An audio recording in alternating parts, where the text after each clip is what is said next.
A federal court unsealed documents in a lawsuit over Fusion GPS's bank records on Tuesday, revealing new details of payments made last year to the opposition research firm that commissioned the infamous Trump dossier. The documents also shed new light on requests made by the House Permanent Select Committee on Intelligence about payments that Fusion GPS made to journalists. The records were unsealed in response to a ruling made last week by Richard Leon, a federal judge in the District Court in Washington, D.C. The bank documents list 112 transactions involving Fusion GPS. Most are redacted, save for transactions between two law firms that the Oppo firm worked with last year on two Russia-related projects. Perkins Coie, the law firm that represented the Clinton campaign and DNC, paid Fusion a total of $1,024,408 between May 24, 2016 and December 28, 2016, the records show. The largest payment was made just before the election. Perkins Coie made a $365,275 payment to Fusion GPS on October 28, 2016, according to the records. A payment made to Fusion in late December is later than previously thought. The transaction list does not show payments that Fusion made to Christopher Steele, the former British spy who wrote the dossier. The firm reportedly paid Steele a total of $168,000 for his work, which lasted from June 2016 until the election.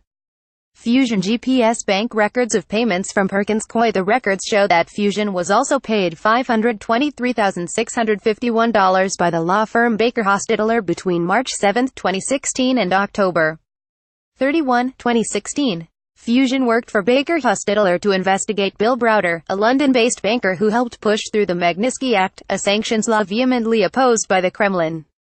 Baker Hostetler represented Prevezin Holdings and its owner, a Russian businessman named Denis Katsev. Katsev and Prevezin sought to limit the impact of the Magnitsky sanctions. Glenn Simpson, a former Wall Street Journal reporter and Fusion GPS founding partner, compiled the research for the anti-Browder project. He worked closely with Natalia Veselnitskaya, the Russian lawyer who also showed up at the infamous Trump Tower meeting held on June 9, 2016. Simpson's research ended up in the Trump Tower meeting in the form of a 4-page memo carried by Veselnitskaya. She also shared Simpson's work with Yuri Cheka, the Prosecutor General of Russia. Simpson told the House Intelligence Committee earlier this week that he did not know that Veselnitskaya provided the Browder information to Cheka or to Donald Trump Jr., the Trump campaign's pointman in the Trump Tower meeting. Simpson testified that he did not know that Veselnitskaya had visited Trump Tower until it was reported in the press earlier this year. Fusion GPS bank records of payments from Baker Hostetler. The unsealed documents also reveal details of the House Committee's requests for records related to Fusion's payments to journalists. The document shows that the committee sought records related to 5 Fusion payments to research and Russia expert name redacted, and production of 3 additional payments. The committee also seeks records related to Fusion's payments to journalists who have reported on Russia issues relevant to its investigation. In a memo filed Tuesday, lawyers for the House panel said they are seeking transactions related to 9 payments made to 3 individual journalists, each of whom have reported on and/or been quoted in articles regarding topics related to the committee's investigation, some of which were published as recently as October 2017. The names of the journalists are redacted in the filing. It is not clear from the requests whether Fusion GPS paid active journalists for their work.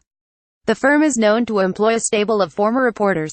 Simpson and his 2 founding partners, Peter Fritsch and Thomas Cotton, worked together at the Wall Street Journal. The unsealed filings show that Fusion argued against releasing records related to payments to journalists. In a November 3 declaration, Fritsch argued that transactions between Fusion GPS and certain journalists are not pertinent to work related to Russia or Donald Trump. And in a November 2 email to the Intel Committee's legal team, Levy argued that records related to payments to the journalists and individuals are protected by the First Amendment and confidentiality, and they are not pertinent. Follow Chuck on Twitter. Tags Donald Trump, Fusion GPS, Glenn Simpson.